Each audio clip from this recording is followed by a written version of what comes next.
oof, it is freezing cold this morning. My thing on my car says 15 degrees, and it is usually not that cold here in Georgia, but it is icy cold. Oh my gosh. I feel like I'm back in Maryland. Anyway, I gotta tell y'all what I did. So, you know I sell things on eBay. You hear me talk about that every once in a while.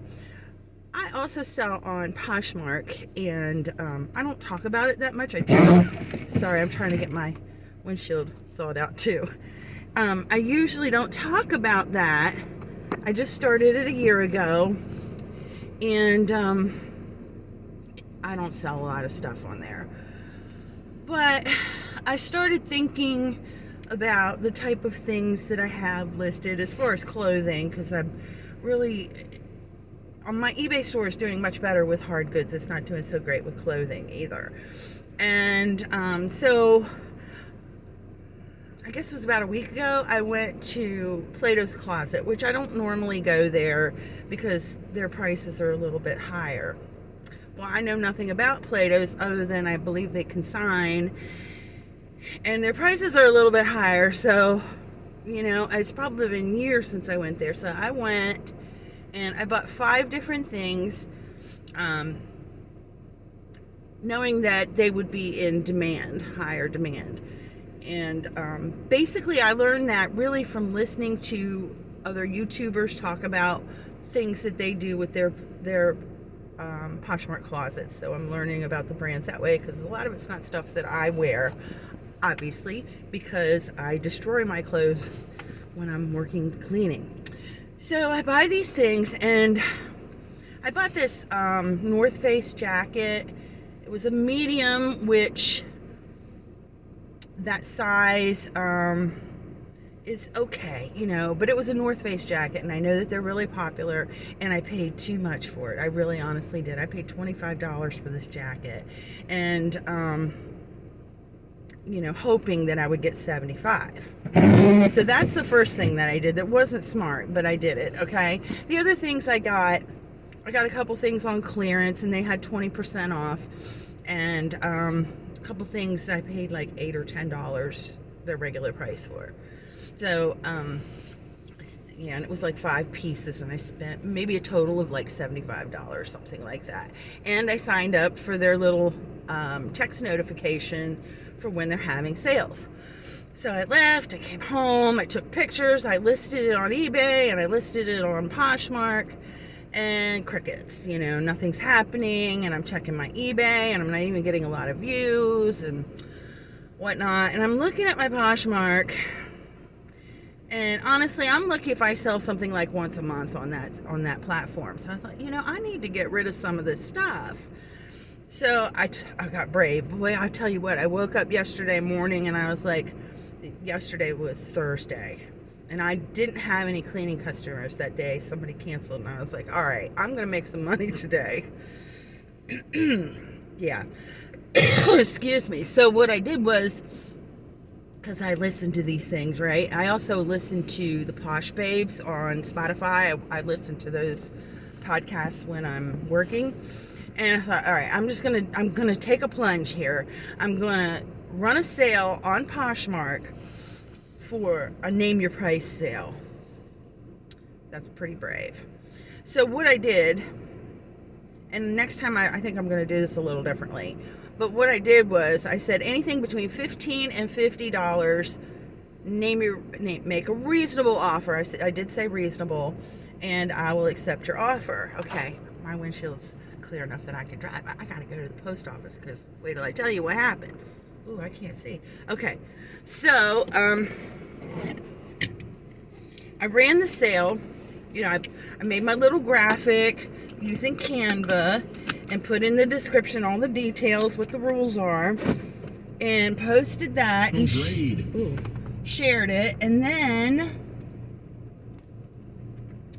I went to Poshmark Tools, and I looked up all my shoppers. And what this is a great tool. I've used this before for something else, but it's anybody who's ever interacted with any of your Poshmark listing. So even things that maybe you've already sold or relisted, so that whatever they liked in the past, they don't necessarily have to even buy from you. But they keep a record of these people, right? I sent all of them a little message explaining my sale and all the details on it. And it's automated, you know, so you just click on the top, on the little square, you know how it puts this check mark on everybody. Wrote in my message and then hit send. And it went through all of them and sent them that message. And then, of course, I shared my closet with the graphic at the top so that it went into the news feed. And the next thing you know, I sold 2 pieces from the Poshmark. Now remember, I told you I paid $25 just for that one jacket, right? Of course the jacket was in there. And then she bought a dress that I had paid $10 and she made me an offer of $20. Well, here it is, okay? I made a commitment. So I went ahead and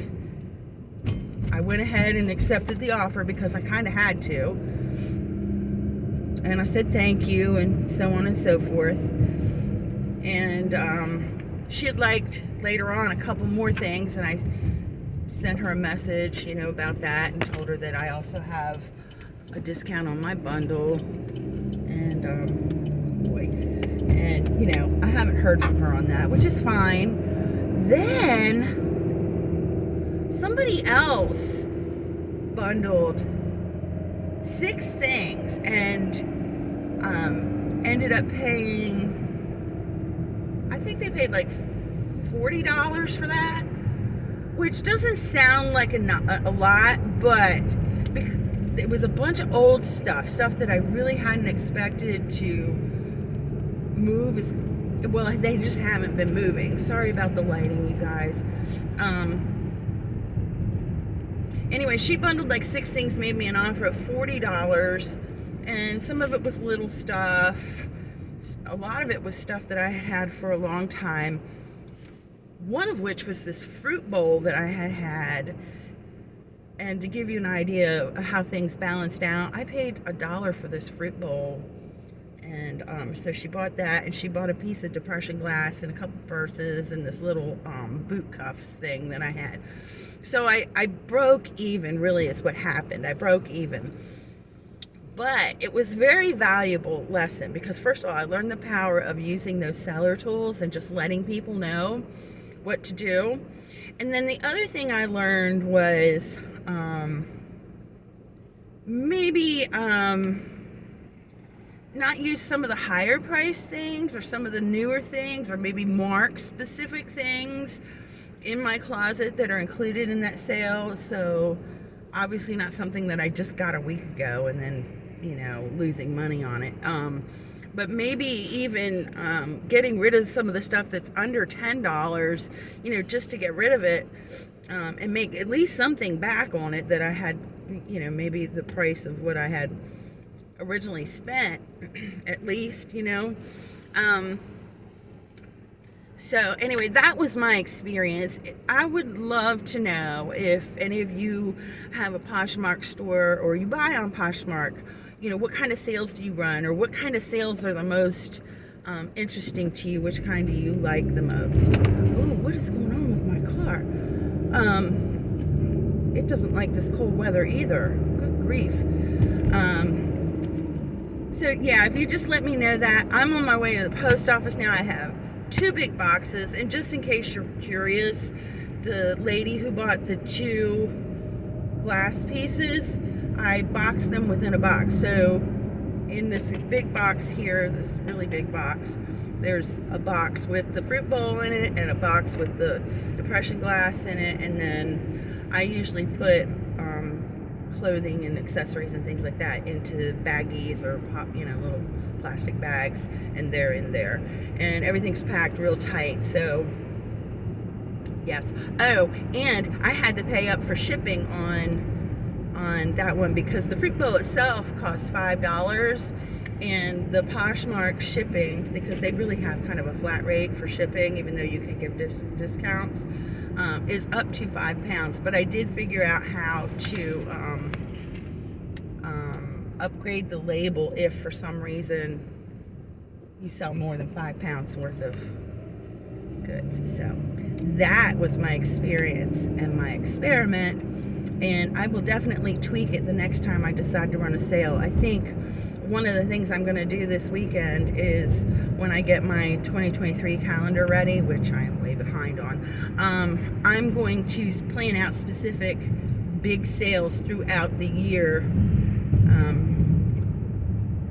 in collaboration with the holidays that, you know, each month has, you know, just to, because that's when people like to shop.